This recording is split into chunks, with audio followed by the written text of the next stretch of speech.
Un dossier dont on parle beaucoup évidemment aujourd'hui, c'est le dossier Vivarté qui vient d'annoncer donc les ventes prochaines d'André, de Naf et puis la suppression de postes, de quelques 700 postes à la halle aux chaussures. Sur ce dossier Vivarté, qu'est-ce que vous demandez? On a vu donc il y a l'intervention de fonds spéculatifs, de fonds d'investissement, il y a eu des changements donc d'actionnaires, des changements de PDG. Qu'est-ce qui peut se passer aujourd'hui? Et vous, en tant que syndicaliste, chef de FO, si j'ose dire, vous demandez quoi? Non mais c'est un carnage, Vivarté, ouais. C'est un carnage social. Enfin, c'est 600 suppressions, 700 d'annoncés, il y en a eu 2000 l'année dernière.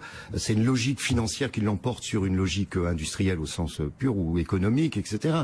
Ça montre bien en tous les cas que... Vous savez, moi je pense qu'on est arrivé dans un système... L'entreprise, c'est pas une notion juridique. Au nom de quoi ce seraient les actionnaires qui dirigeraient l'entreprise? Parce que c'est eux qui payent pour que l'entreprise... non, justement ça. Vous savez qui c'est qui a inventé ça? Il s'appelle Milton Friedman. Je pense pas que c'était quelqu'un qui était clairvoyant sur le plan de la démocratie, etc. Donc il faudra se réinterroger tout ça. Et moi, je prends le Bureau international du travail vient de sortir un document très intéressant. Et sur la France, notamment, il a fait deux courbes. La courbe de la financiarisation de l'économie et la courbe de l'augmentation du chômage. Eh ben, elles sont exactement les mêmes. Mais Jean-Claude Maïs, sans actionnaire, il n'y a pas d'entreprise.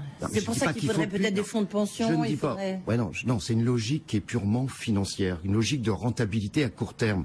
Il faut mieux être rentable à court terme, quitte à couper quantitativement, que ce soit dans l'emploi ou dans d'autres activités. Donc, sur le dossier Vivarté, concrètement. Vivarté, il faut que les pouvoirs publics interviennent d'une manière ou d'une autre. Ils vont être reçus demain par le gouvernement syndicalement, donc y compris si nécessaire par la Banque publique d'investissement. Mais là, on est confronté vraiment à une logique, des conséquences d'une logique purement financière de fonds de pension, pardonnez-moi, qui n'en ont rien à foutre. Est-ce que c'est à la Banque publique d'investissement d'aller investir dans Vivarté, justement? Non, pas obligatoirement, mais on peut pas, l'État ne peut pas. Enfin, en France comme ailleurs, il y a des décisions à prendre par rapport à une financiarisation galopante de l'économie partout. Ouais. C'est partout dans le monde.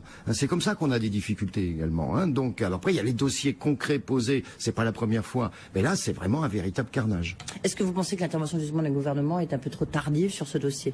Il aurait pu intervenir plus tôt. Oui, bon, maintenant, il est confronté au problème, qui plus est en pleine campagne électorale. Bon, on va pousser pour qu'il y ait une intervention. Maintenant, vous voyez bien qu'y compris il y a des groupes, enfin des marques. Pousser, ça veut dire quoi? Vous demandez on demande qu'il y ait une intervention parce que il y a plein de gens qui vont être sur le carreau et dans une période où trouver du boulot, c'est pas évident. Oui, ça c'est clair. Il n'y a pas beaucoup de prises non plus. Non. Je sais bien qu'il n'y a pas beaucoup de prises. Oui, je sais bien, mais ça montre bien que le système est vérolé quelque part, quoi. Le système tel qu'il fonctionne, il est vérolé. Il faut mettre fin à ce genre de choses à un moment donné.